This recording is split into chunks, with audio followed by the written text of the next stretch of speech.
Okay guys, so this is your practical number 3, the vertebrae, the vertebral column. So before you get started, you're going to need C1, which is the atlas, C2, which is the axis, the cervical vertebra, and I'll tell you what makes it cervical.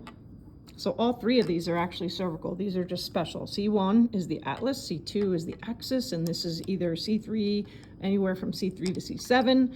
This is a thoracic vertebra, and I'll tell you what makes that a thoracic vertebra, and this is a lumbar vertebrae.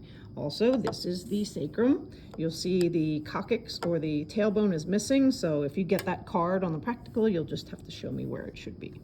Okay, so starting with the atlas, so you do need to know which one's the atlas and the axis, and then a standard cervical vertebra, a standard thoracic vertebra, a lumbar vertebra, and the sacrum. Okay, so let's start with the axis. So we will start with this. This is very unusual because this is what your skull sits on. We'll talk about that. These are the superior articular facets of the atlas. If I turn it upside down, these are the inferior ones, articulating facets.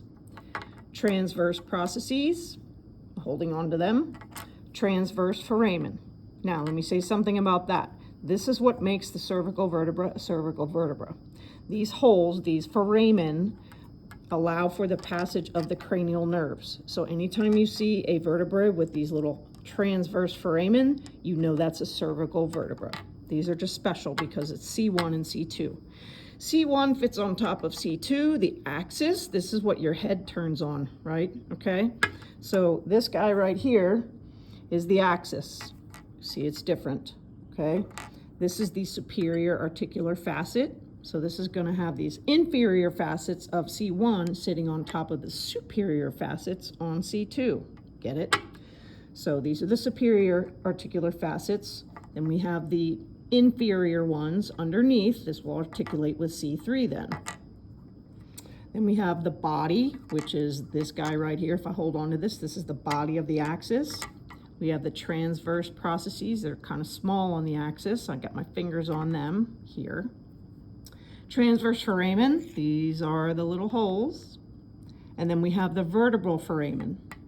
Okay, I forgot that one on C1. This is where your spinal cord passes through, the vertebral foramen. So that's C1, atlas, C2, axis. Okay. Moving on to a regular cervical vertebrae, we have the spinous process. This is what sticks out when you feel your spine on your back. This is what you're feeling. Okay. Superior articular facet, this was one, this is another. Transverse process, here. Transverse foramen, here. Vertebral foramen, right here. And I've already showed you the inferior, or maybe I didn't. The inferior articular facets are on the bottom, upside down. Turn it upside down and you can see these little flat facets or flat articular surfaces. Those are the inferior ones on the cervical.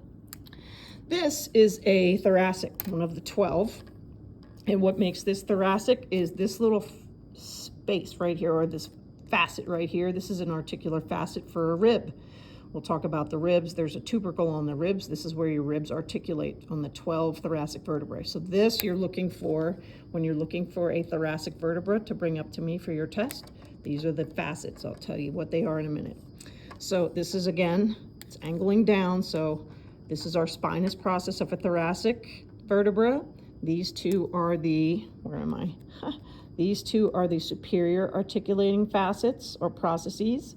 These are the big transverse processes. These two things right here, this and this. Transverse for, articular facet for the tubercle of the rib. So that's going to be right here. What's missing is the vertebral foramen. That would be right in here, but I guess I don't have a card for that, but you should know, obviously, that's the vertebral foramen. And then turning it upside down, we'll see the inferior articular facets right here.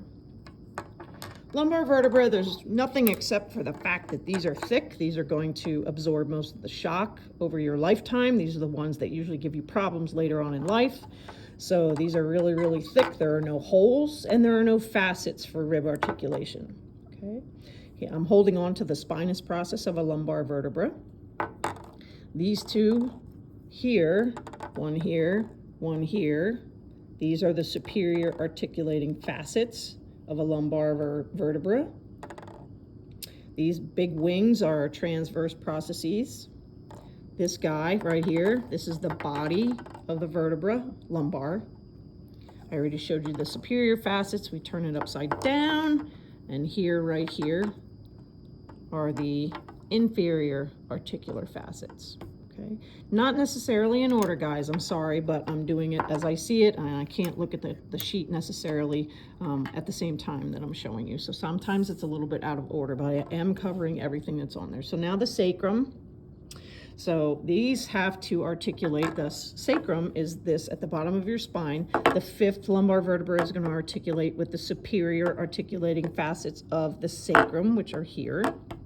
We have the median sacral crest, so there's a crest right here that's median in the sacrum, and then the foramina are the little holes. This allows for our nerves to pass out. Right here would be the tailbone, coccyx, and that's that one. That is the vertebral column.